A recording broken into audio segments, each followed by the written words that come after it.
All right, let's move on to our final lecture of Unit 6, final lecture of the cardiovascular system, where we talk about blood vessels. Something that we've kind of been talking about at various points, especially that last lecture on the heart. There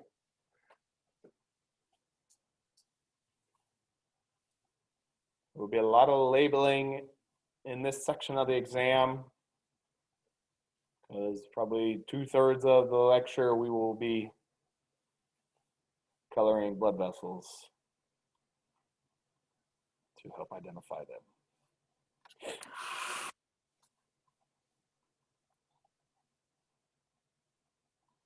But we'll get to that here in just a little bit. For now, we have some introductory stuff to talk about. All right, blood vessels contribute to homeostasis by providing the structures for the flow of blood to and from our heart and the exchange of nutrients and waste in our tissues, which is really the most important function of our blood vessels exchange. Okay? Blood vessels also play a role in adjusting the velocity, so how fast our blood flows, and the volume of blood flow, meaning how much blood we have, which all relates to how much water we essentially leave in the blood, because water, as we should know by now, makes up about half of our blood. So by moving water in or out, we change the amount of blood we have. 3 major types of blood vessels include arteries, which are typically colored red, and that's because, and we talked about this in our last lecture, arteries typically carry oxygenated blood, and red always denotes oxygenated blood. Veins, which are typically colored blue, because they typically carry deoxygenated blood, and I've used the word typically a lot here in those last two little discussions, because as we know, the pulmonary arteries and pulmonary veins are exceptions to those rules. Pulmonary arteries, pulmonary trunk as well carry deoxygenated blood. Pulmonary veins carry oxygenated blood. And then capillaries are the small ones down there at the bottom. Okay. Arteries are efferent vessels taking the blood away from the heart. Veins are afferent vessels carrying blood towards the heart. And then in between them are the microscopic thin-walled capillaries, where I would say the magic happens, and by that I mean they're the location of exchange. And this is where we actually, can unload oxygen or load it if we're looking in the lungs, pick up nutrients from the digestive tract, deliver it, so on and so forth. Okay. Now, capillaries are quite a bit more unique than your other 2 types. For the most part, arteries and veins are very similar, especially the fact that they've got 3 what we call tunics. Tunics is just a fancy word for layers. Tunica interna, and media, and externa. We'll start with the interna. If you just add the letter L to that, it basically tells you exactly where it's at. Interna, internal is the innermost layer. It's also known as the tunica intima. So this is the innermost layer, and is in direct contact with the blood as it flows through what's called the lumen, which is the space inside. Its inner layer consists of simple squamous epithelium. So simple squamous, there's only one layer, and the cells are flat.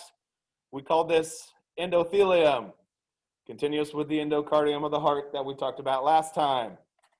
On the outside of that, shown here in yellow in all 3 pictures, is a basement membrane, which is loose connective tissue that separates the outer layer, or separates, and this is the only case for the arteries, another layer, what we call an internal elastic lamina, which looks like Swiss cheese, that helps facilitate diffusion of materials. With regards to capillaries, all that a capillary is made up of is an endothelium and that basement membrane. And that's great because it's a really thin wall, and I'm talking about fractions upon fractions upon fractions of a millimeter. So it's like paper thin, essentially, which is good because we want stuff to be able to travel through and out easily. And that's what capillaries are capable of doing. Okay. Whereas with arteries and veins, they've got other parts. Okay. Tunica media is the next layer. Middle layer usually is the thickest, consists primarily of smooth muscle, and the function of that smooth muscle is to mediate vascular tone by way of vasoconstriction and vasodilation.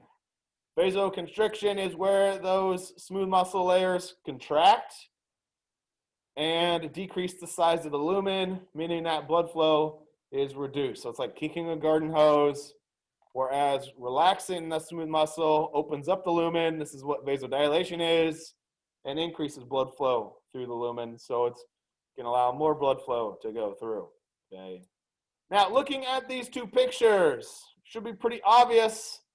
There are some differences. One big difference relates to the tunica media,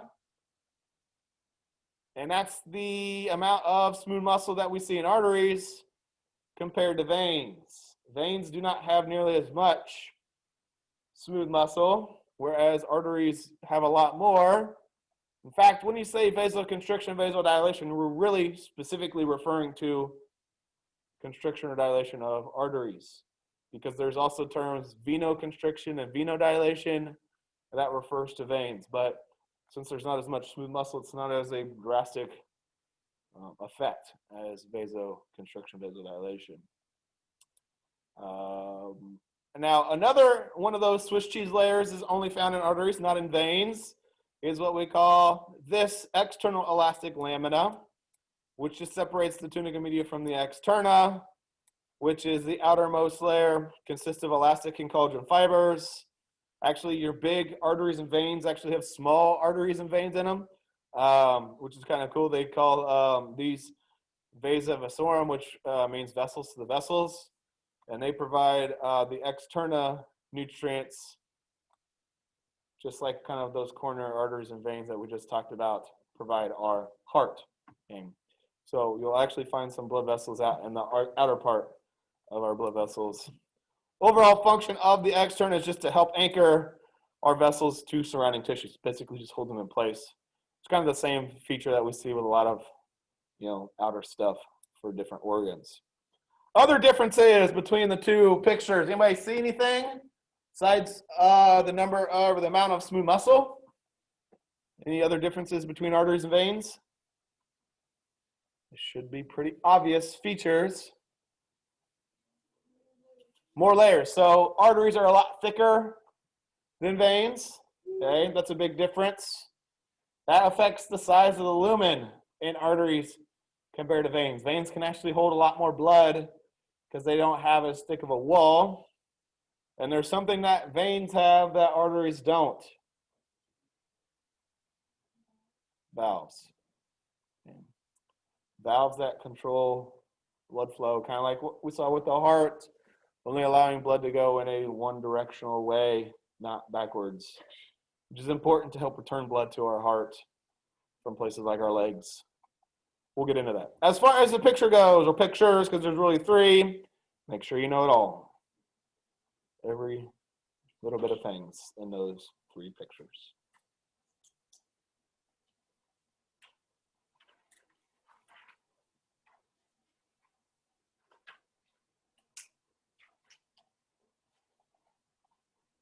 All right, before we move on from arteries, veins, and start identifying them throughout the body, let's just talk about the different types and features of them a little bit more in detail here for the next few pages.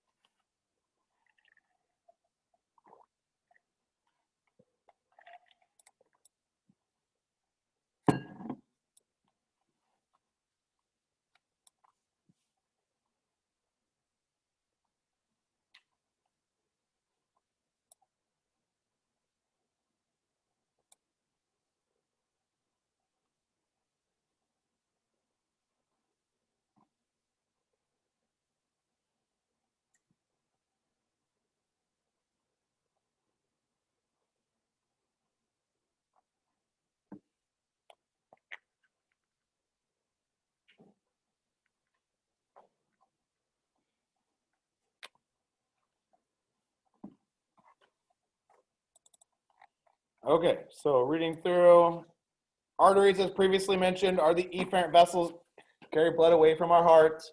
Structurally, the wall of an artery has three layers. We see this in any typical blood vessel, but there's a thick muscular to elastic tunica media. We just kind of talked about that on the previous page.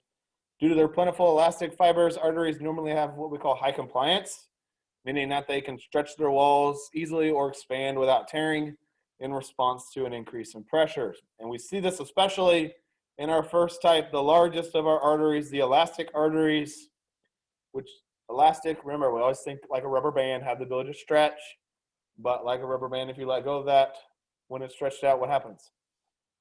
It snaps back, right? Okay. Your elastic arteries are the ones that are closest in proximity to your heart. So examples would be the aorta that we talked a little bit about the other day, and direct branches off of the aorta that include the brachiocephalic up there kind of in your neck, common carotid also up in your neck, subclavian, vertebral, pulmonary, and your two common iliacs. All of those we'll be talking about later in the lecture. The function of these elastic arteries is to stretch without injury to accommodate the surge of blood forced into them when our heart contracts, but then to recoil, okay? And this is because they've got a lot of elastic tissue, more actually than they have as far as muscle goes. During relaxation of our heart, the walls of these elastic arteries helps to force blood in a forward direction. They smooth the jerky discharge of blood from our heart, help maintain blood pressure, and cause back pressure, causing the semilunar valves, the aortic and the pulmonary valves, to close. Due to their elastic fibers, as they stretch, when blood is ejected from the heart, they momentarily store mechanical energy, allowing them to function as what we call a pressure reservoir. The elastic fibers then recoil and convert that stored energy into kinetic energy and push that blood forward. From there, blood is going to be distributed out to our muscular arteries, which are about medium size, less than 3/4 of an inch, and branch to distribute blood to specific regions of the body. We call them muscular arteries because they've got a lot of muscle, about up to 40 layers of that smooth muscle, which constitutes about 3/4 of its thickness. There's a lot less elastic tissue in our muscular arteries compared to the elastic arteries. These vessels act to distribute blood flow to parts of the body that need it by vasodilation, which we just learned is widening the lumen, and vasoconstriction, which means to narrow the lumen. We just talked about that on the previous page. They help propel blood onward during ventricular diastole, which is when the ventricles are relaxed, and they contract when stimulated by our sympathetic nervous system, which is that fight or flight response, and that's a very important aspect of the fight or flight response so that we can distribute the blood to the things like our skeletal muscles when we are, fighting or flighting. They also help stop bleeding, raise blood pressure, and shunt blood flow. Most of the named arteries that we'll be looking at in this lecture, like the ones in your arms and legs, are of this category. Our smallest arteries are the arterioles. Their tunica media is much thicker in proportion to the lumen than that of the larger arteries, which enables them to act as, and this is their nickname, resistance vessels, which means that they have a high ability or high degree of constriction and dilation. They regulate blood flow into capillary beds and are important regulators of our blood pressure. At the very end of an arteriole is what we call a metarteriole, which tapers towards the junction with capillaries. Most tissues of our body receive blood from more than one artery, and the union of branches of two or more arteries supplying the same body region is called an anastomosis, whereas the term anastomoses with an E is plural. And we just talked about how our heart has these. We have them in other places of the body, and this enables us to provide alternate routes for blood to reach a tissue and organ so that, if one blood vessel's, clogged up or has a clot in it, we should still be able to get blood to the tissues of the body. And we also see anastomoses with veins and venules, as we'll look at various points in this lecture. Okay, from our arterioles, blood flows into our tiny capillaries. Once again, as I said earlier, I like to say this is where the magic happens, the exchange of nutrients and wastes.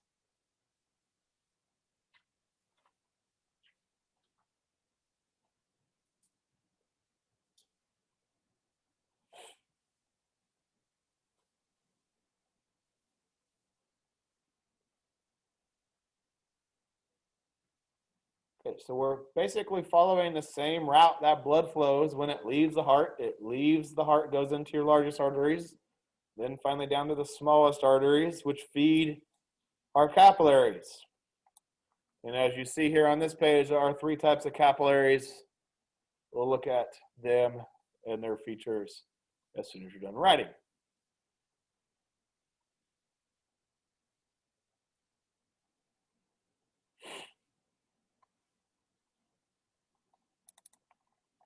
Okay, so we'll start here just by reading. Transfer of nutrients and other vital substances between blood and cells occurs in our capillary beds. The term capillary means hair-like, and that's because they're so small. They're actually microscopic, and they are the connection between our arteries and our veins. They're extremely thin-walled, which aids in diffusion and exchange. We talked about that, having only a tunicate intima, a single layer of endothelial cells, and then a basement membrane surrounding them. They comprise most of our 50,000 miles of blood vessels. Think about that. 50,000 miles of blood vessels in our body. The majority of them are from our capillaries. Okay. The diameter of a capillary lumen is just larger than 1 red blood cell, which we can see in all these different pictures, allowing for ready access for gas exchange. The more metabolically active a cell is, like our brain, our heart, our kidneys, the more capillaries they're going to have. Should make sense. They need more nutrients, produce more waste. They need a greater supply of blood. If they're more metabolically inactive, like our bones, tendons, and joints, they're going to have few capillaries, and places that we described as avascular have none, like our lens and cornea. Associated with capillaries are precapillary sphincters, which are rings of smooth muscle that regulate blood flow through the capillary. We find them at the arterial capillary junction, which is where the arterial meets the capillary. Okay, the first are what we call continuous capillaries, shown here in the picture. Key features of them is that they have their endothelial cells, the tunicate intima, held together via tight junctions. So the cells are held together very nice and tightly and create an uninterrupted tube, meaning that they are basically like watertight blood vessel. Okay? But they're not 100% tight in that there are these very tiny, tiny, tiny gaps where the cells meet. We call these intercellular clefts, to allow very, very, very small stuff to leave. Things like glucose to pass through. For a lot of stuff to leave or enter our blood, they actually have to just diffuse through the endothelial cells and through the basement membrane. Okay. Here's the important thing to highlight. This is what most capillaries are. This is the most prominent type of capillaries that we have, found in places like our brain or lungs, skeletal smooth muscle. I could list a lot more.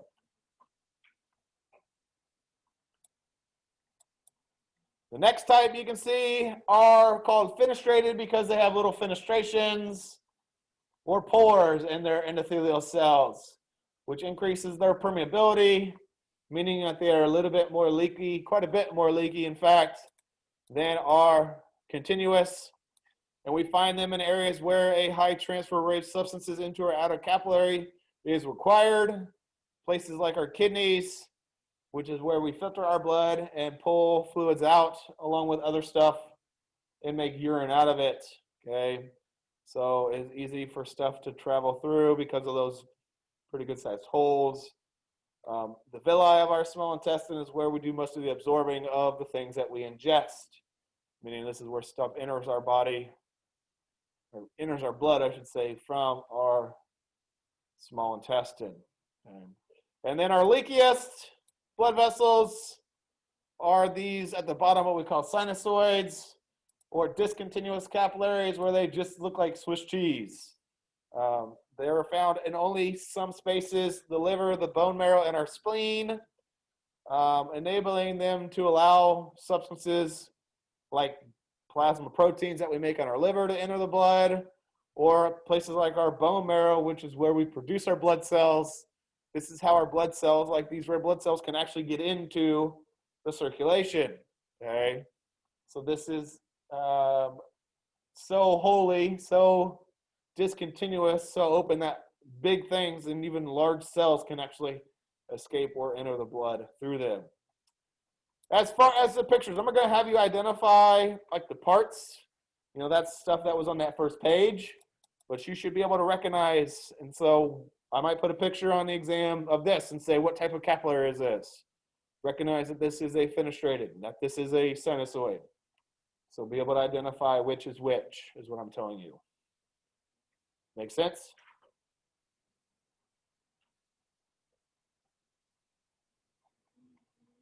All right, finally, our blood is then going to flow into our veins, beginning with our venules, the smallest veins, and eventually your largest veins that carry the blood back to your heart.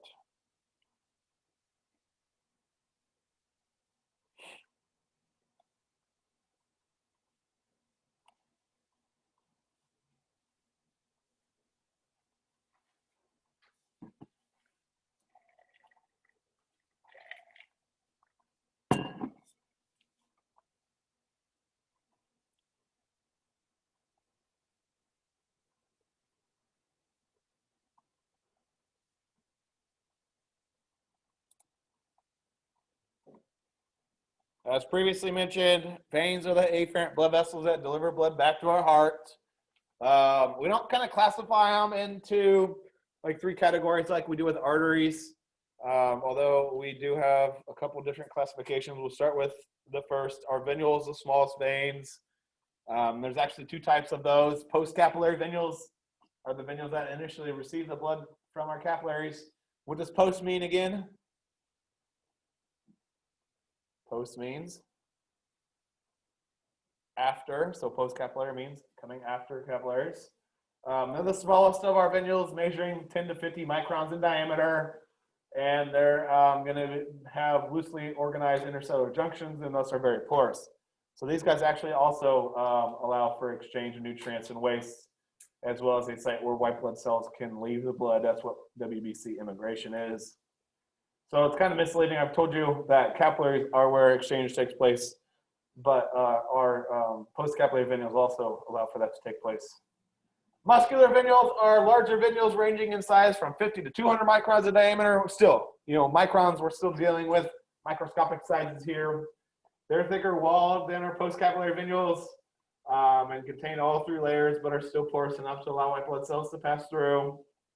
The thin walls of both postcapillary and muscular venules allows them to expand and serve as excellent reservoirs for blood accumulation. While veins do show some structural changes as they increase from small to medium to large, the structural changes are not as distinct as they are in arteries, so we don't kind of classify them into the 3 categories. In general, veins have very thin walls relative to their total diameter, like we showed on that first page, ranging in size from 0.5 millimeter in our small veins to 3 centimeters in our large veins. Many veins, especially those in our limbs, also contain those valves that I showed you on that first page. And we actually show a picture here where we can see one in a transverse section versus a longitudinal section.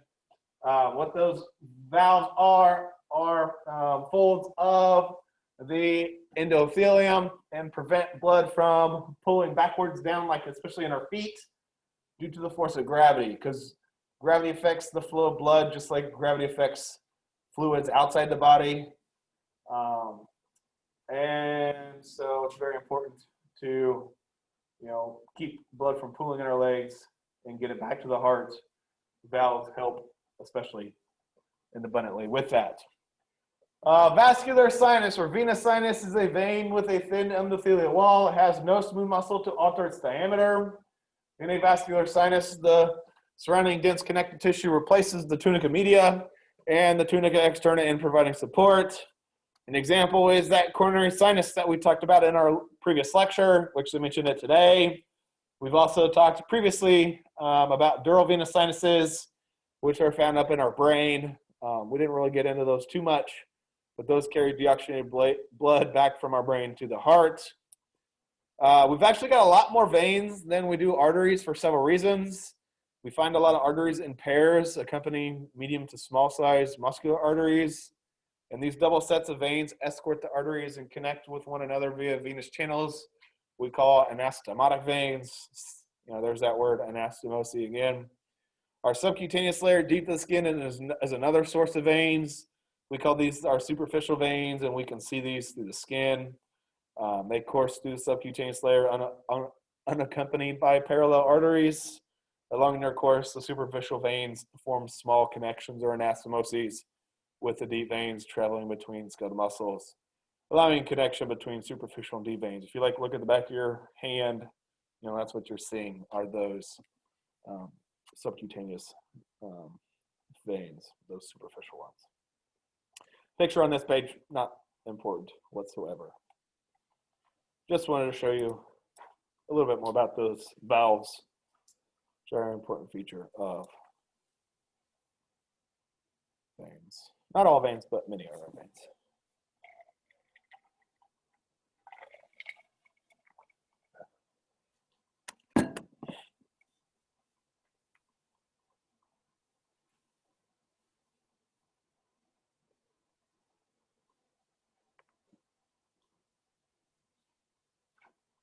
Okay, our last slide here with some introductory stuff before we move on into identification of arteries and veins.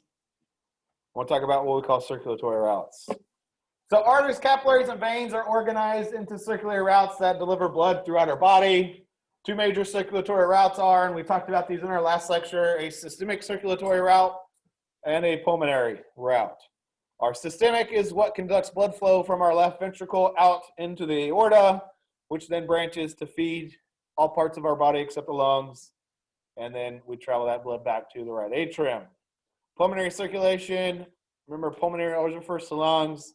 This is going to carry blood that's deoxygenated from our right ventricle to our lungs, where we pick up that oxygen and unload the CO2 to be breathed off, and then we return that blood that's now oxygenated back to the left atrium. Now, the simplest and most common route for blood flow is our heart, dumping blood into our arteries, which then dumps the blood into our capillaries, then our veins, and back to the heart. But there are variations to this sequence that can occur, like with a portal connection that we show right here between this capillary network associated with things like our small intestine, large intestine, and our liver. A portal system like this hepatic portal system that is shown here connects two consecutive capillary networks before returning that blood to the heart. Typically, what we see is capillary networks are not connected to one another, okay? Meaning blood flows into this capillary network, and they're not attached or connected to one another.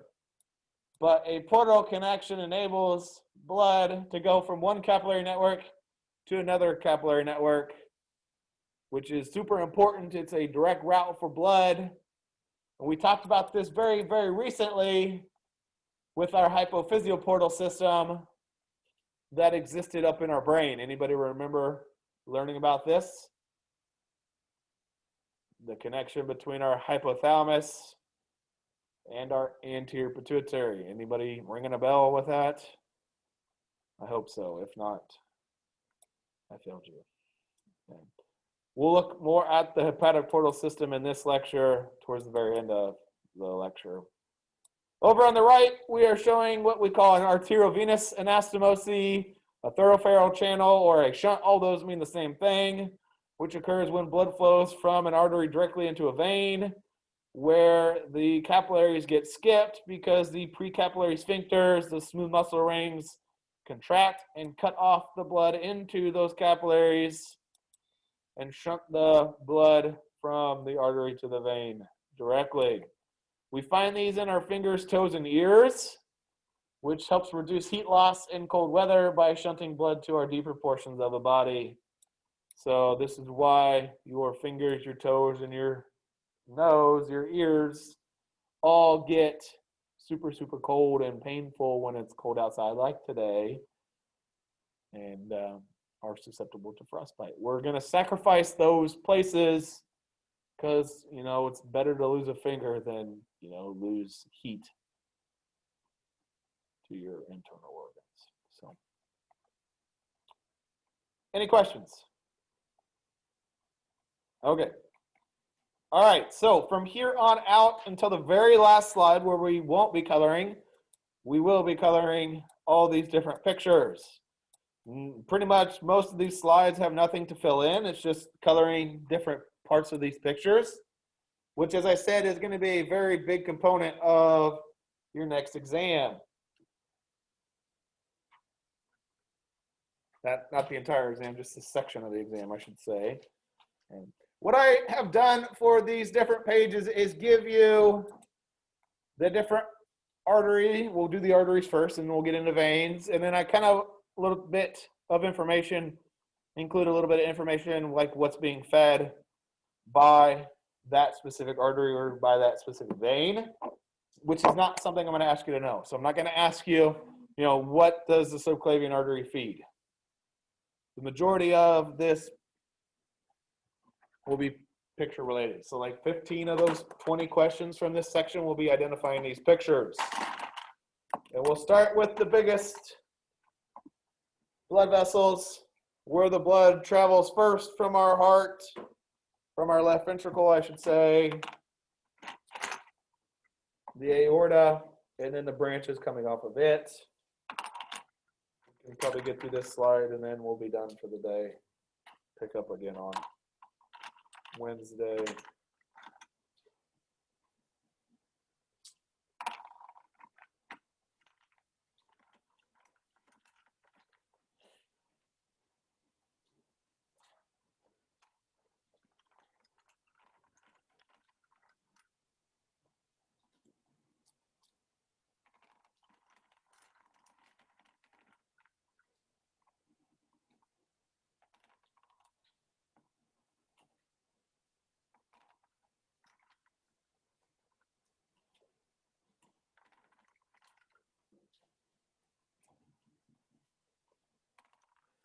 Okay, so looking at this picture, before I talk anything or start coloring anything, I want to denote the fact that we've removed a good portion of the organs from the chest and the abdominal pelvic cavities. For example, like right where my fingernail would be, right here would be your heart. It's gone. The lungs are gone. The stomach, the intestines are all gone. We've only really got the kidneys left. And that's because these blood vessels are really far back on that posterior wall. And in our last lecture, we talked about the aorta. And at the time, I told you just worry about identifying it as the aorta, not in any individual names. Here's where we're going to start with that. With the aortic arch, as you can see why we call it an arch, it comes up and then curves right back down to the 180. The first two branches I want to color coming off of it are shown here in orange. Very small, but very important. Your left and right coronary arteries that actually feed the heart itself. We talked about those in our last lecture. We see them here again here. Okay. Now, since your aorta comes more over to the left side of the body, we've got a blood vessel that's going to travel over to the right side of our upper chest and neck. What we call this brachiocephalic, letter C. Notice there's only one letter C here. There's only one brachiocephalic artery. And that's because letter D and E connect directly to the aorta on the left side. Over here, they connect to that brachiocephalic. Letter D is your common carotid. This is what you take your pulse in your neck. Common is always going to tell you there's a fork approaching down the road. The common carotid becomes an external and an internal carotid. The left common carotid connects directly to the aorta. The right connects to the brachiocephalic. Same situation here with our subclavian, letter E.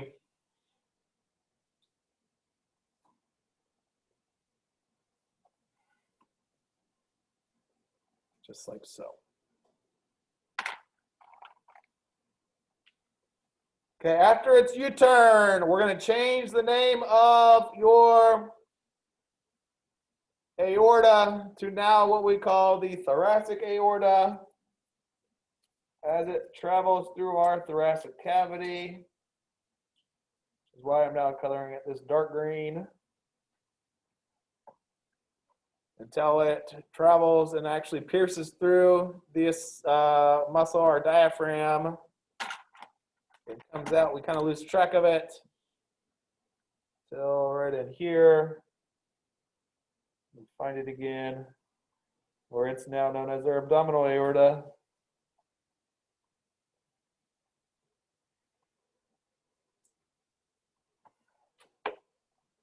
Where it then comes to a fork, where we see the letter U. Before we color those, I do want to color letter Q coming off of it to feed our kidneys. You might wonder why, but your renal arteries are going to receive a very large supply of blood because even though our kidneys are really small, we send a lot of blood flow to them at rest. We don't do it as much during our exercise. But like I said earlier, this is where we filter our blood and make urine.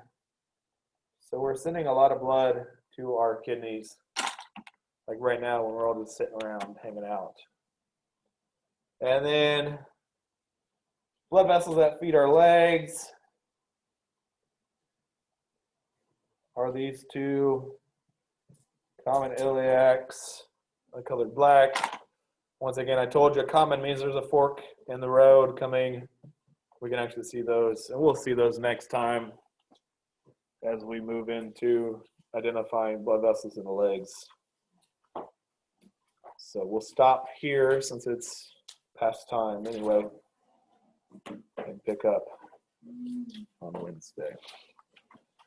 If you did not bring your color pencils today, bring them. We'll be doing a lot of it on Wednesday.